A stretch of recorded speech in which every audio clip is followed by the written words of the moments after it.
गोपालगंज से इस वक्त की बड़ी और अहम खबर सामने आ रही है। प्रसिद्ध थावे दुर्गा मंदिर में हुई सनसनीखेज चोरी मामले का पुलिस ने सफल उद्भेदन कर लिया।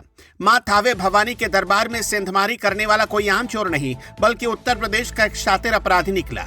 पुलिस ने न केवल इस गुत्थी को सुलझाया, बल्कि यूपी के गाजीपुर से उस शातिर को भी गिरफ्तार कर लिया जिसने पूरे जिले की सुरक्षा व्यवस्था को चुनौती दी थी। आखिर कौन है ये चोर और कैसे इसने फिल्मी अंदाज में ये बड़ी साजिश रची?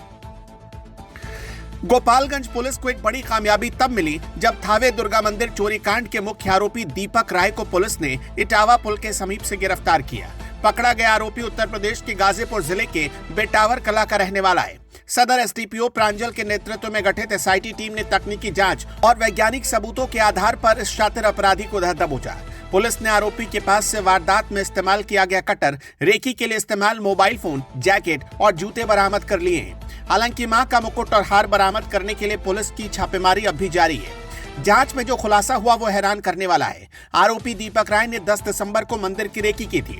उसने बलिया से कटर खरीदा और 17 दिसंबर को बाइक से गाजीपुर से थावे पहुंचा। चोरी के बाद वो पुलिस को चकमा देते हुए सिवान के रास्ते फरार हो गया। फिल्म खाकी से उसने चोरी करने का तरीका सीखा था। पुलिस की पूछताछ के दौरान आरोपी ने कबूल किया कि उसने पुलिस की नजरों और सीसीटीवी से बचने के तरीके अमिताभ बच्चन के फिल्म खाकी को बार बार देखकर सीखे थे। लेकिन शातिर चोर यह भूल गया कि कानून के हाथ बहुत लंबे होते हैं। अवधेश दीक्षित ने खुलासा किया कि दीपक राय का लंबा आपराधिक इतिहास रहा है। वो बनारस में बाइक चोरी, मऊ और इलाहाबाद में मंदिर चोरी जैसे मामलों में पहले भी जेल जा चुका है। ताज्जुब की बात यह है कि बीते 13 नवंबर को ही जेल से छूटा था और 1 महीने के भीतर ही उसने थावे मंदिर जैसी बड़ी वारदात को अंजाम दे डाला। फिलहाल पुलिस दीपक राय से सघन पूछताछ कर रही है। चोरी हुए आभूषणों की बरामदगी के लिए यूपी के कई ठिकानों पर दबिश दी जा रही है। गोपालगंज पुलिस की इस तत्परता ने एक बार फिर साबित कर दिया कि अपराधी चाहे कितना भी शातिर क्यों ना हो, वो सलाखों के पीछे होगा। और दिनांक 17 और 18 की रात में 2 चोरों के द्वारा थावे भवानी के मंदिर में मुकुट, हार और कुछ और अन्य आभूषणों की चोरी की गई थी। इसमें क्योंकि प्रशासन और पुलिस के स्तर से चूक हुई थी, तो हम लोगों ने इसमें जो टीओपी प्रभारी हैं और वहाँ के जो अन्य कर्मी हैं, पुलिसकर्मी, उन पर सब पे कार्रवाई की थी। और क्योंकि चूक भयंकर थी, तो इसमें हम लोगों के स्तर से भी इसकी जो लापरवाही है उसकी हम लोग जवाबदेही लेते हैं, जिम्मेदारी हम लोग लेते हैं एज ए पुलिस अधीक्षक। हम लोगों ने इसमें, क्योंकि घटना काफ़ी संवेदनशील थी, तो हम लोगों ने कई सारी एसआईटी बनाई गई थी और लगभग 12 के आसपास टीम्स अलग अलग बिंदुओं पे काम कर रही थी। कुछ स्थानीय लोगों पे, कुछ दूसरे जिलों के, दूसरे राज्यों के क्रिमिनल्स पे भी काम किया जा रहा था। उसी क्रम में हम लोगों ने एक व्यक्ति पे फोकस किया जिसका नाम दीपक राय है। ये इसके फादर का नाम देवानंद राय है। ये जमनिया थाना गाजीपुर का रहने वाला है और इसकी हम लोगों ने कल इटवा पुल से गिरफ्तारी की है और इसने अपने अपराध को स्वीकार किया है।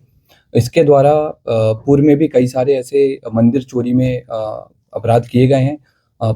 इसी साल मार्च 2025 में इसके द्वारा मऊ जिले के कोतवाली थाने में शीतला माता मंदिर में चोरी की घटना कारित की थी, जिसमें जेल गया था और 13 नवंबर को जेल से छूटा है। जेल से छूटने के बाद में फिर इसने थावे मंदिर और पुणे के एक बड़े मंदिर की रेकी करना स्टार्ट किया। वहाँ के सोने मुकुट के बारे में इसने गूगल पे और यूट्यूब पे अच्छे से सर्च किया और 10 और 11 की रात में थावे मंदिर में आकर प्रॉपर रेकी की और जिस तरह से घटना कारित की गई है उसी तरह से इसके द्वारा रेकी किया गया।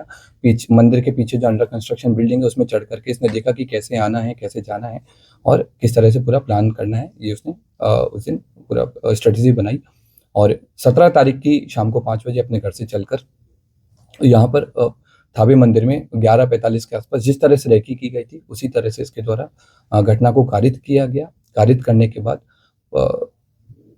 गांव के रास्ते से होकर पैठान पट्टी होकर के इसके द्वारा वापस अपने घर पे गया और अपने आभूषण को, जो अपना दूसरा साथी है, उसको इसने हैंड ओवर कर दिया ताकि पुलिस अगर इसको पकड़े तो आभूषण नहीं मिले। कितने लोगों ने मिलकर चोरी की घटना? अभी तक की जो हमारा अनुसंधान हुआ है और इससे पूछताछ में अभी तक हम लोग 2 लोगों पे काम किए हैं और 2 लोगों की संलिप्तता पूर्णतः पाई गई है। इसमें दोनों लोग आइडेंटिफाई हो गए हैं।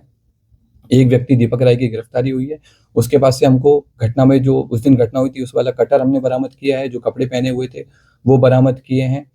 फोन बरामद किया है जिसमें उसके द्वारा थावे मंदिर के बारे में सर्च किया गया है और घटना कारित होने के बाद में भी उसने सोने की डिटेल PI 916 के बारे में पूरा उसने पढ़ा है और इसके बाद हम लोगों ने उसके जो रेकी के टाइम पे जो जूते पहने थे वो जूते हम लोगों ने बरामद किए हैं। रेकी के टाइम में जो बैग यूज़ किया था वो बरामद किया है। जिस बाइक से वो लोग घटना करने आए थे वो बाइक भी हम लोगों ने आइडेंटिफाई कर लिया। जल्दी भी हम लोग उस बाइक को भी बरामद करेंगे।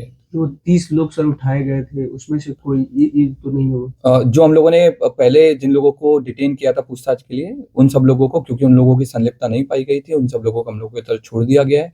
हम लोगों ने इन सारी चीज़ों पे भी जांच किया था कि क्या कोई स्थानीय लोग या मंदिर प्रशासन की भूमिका रही हो, तो उस तरह की भूमिका भी हम लोगों के सामने नहीं आई है। अब हम लोग की अगली कोशिश माता की जो हार है, जो मुकुट है, उसकी बरामदगी है और दूसरे व्यक्ति की गिरफ्तारी है वो भी हम लोग जल्दी करेंगे। सर, जिस तरह से ये चोरी की घटना को अंजाम दिया था, क्या ये पेशेवर था, क्या किसी मूवी से प्रेरित था, या फिर इसे कैसे पता चल पाई कि मंदिर में यहाँ हार है? ये पेशेवर क्रिमिनल है और इसका हम लोगों ने जब हिस्ट्री देखा है, इसका जब हमने जिस तरह के गूगल सर्चेज किया है तो उससे स्पष्ट हुआ है कि इसके द्वारा लगातार इसने जेल से छूटने के बाद भी, इवन जेल में रहने के दौरान भी इसने कई सारे मंदिर के बारे में डिटेल प्राप्त की है। जेल से छूटने के बाद में कई सारे बड़े बड़े मंदिर के सोने के मुकुट के बारे में इसने सर्च किया है और क्योंकि थावे मंदिर इसके घर से काफ़ी पास था तो इसलिए इसने इस घटना को कारित किया है।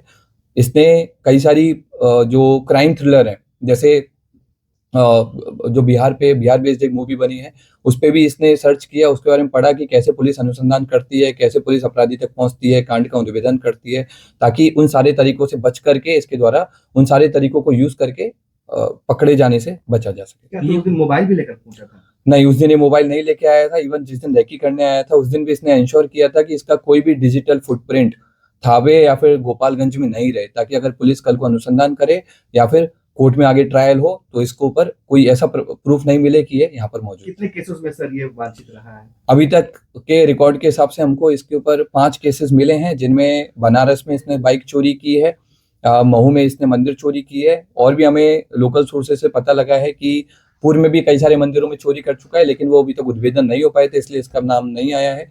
जमनिया थाना जो इसका स्थानीय थाना है, वहाँ पर भी इसके द्वारा घटना चोरी किए गए आभूषण सर कब तक बरामद हो जाएंगे? हम लोगों की जो टीम्स हैं अलग अलग जगह पर रेकी कर रही है आभूषण को लेकर के, और अनुमंडल पुलिस पदाधिकारी सदर के नेतृत्व में टीम और कई सारे इंस्पेक्टर्स के साथ मिलकर के टीम कैंप की हुई है जिले के बाहर, और हम लोग की पूरी कोशिश है कि जितना जल्दी हो सके हम लोग आभूषण की बरामदगी करें। क्या ये कोई संगठित गिरोह काम करता है या फिर ऐसे ही अपने से खुद ये खुद अपने आप में एक संगठित गिरोह चलाता है, अलग अलग घटना के लिए अलग अलग लोगों को कन्विंस करता है जिनको पैसे की जरूरत रहती है और घटना को कारित करवाता है। Thank you sir.